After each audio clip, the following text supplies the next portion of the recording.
Baiklah, materi yang kedua yaitu konsep asesmen dalam kurikulum.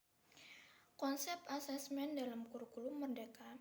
Dalam kurikulum merdeka, penilaian menggunakan istilah asesmen yang diartikan sebagai proses pengumpulan dan pengolahan informasi untuk mengetahui kebutuhan belajar, perkembangan, dan pencapaian hasil belajar peserta didik. Selanjutnya, prinsip-prinsip asesmen pembelajaran. Asesmen merupakan bagian terpadu dari proses pembelajaran, fasilitas pembelajaran, dan penyediaan informasi yang holistik sebagai umpan balik untuk pendidik, peserta didik, dan orang tua atau wali agar dapat memandu mereka dalam menentukan strategi pembelajaran selanjutnya. C. Jenis-jenis asesmen dalam kurikulum merdeka. 1. Asesmen diagnostik. Asesmen diagnostik bertujuan untuk mengidentifikasi kompetensi, kekuatan, kelemahan peserta didik. Hasilnya digunakan pendidik sebagai rujukan dalam merencanakan pembelajaran sesuai dengan kebutuhan pembelajaran peserta didik. Yang kedua, asesmen formatif. Penilaian atau asesmen formatif bertujuan untuk memantau dan memperbaiki proses pembelajaran serta mengevaluasi pencapaian tujuan pembelajaran. Ketiga, asesmen sumatif.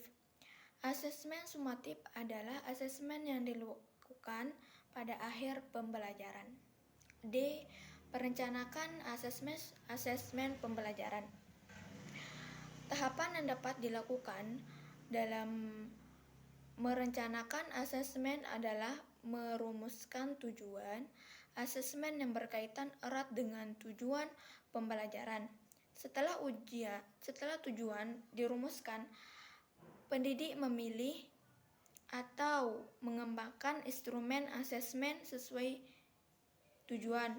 Beberapa hal yang perlu diperhatikan dalam memilih atau mengembangkan instrumen antara lain karakteristik peserta didik, kesesuaian asesmen dalam rencana atau tujuan pembelajaran dan tujuan asesmen, kemudian penggunaan instrumen untuk memberikan umpan balik kepada peserta didik dan pendidik.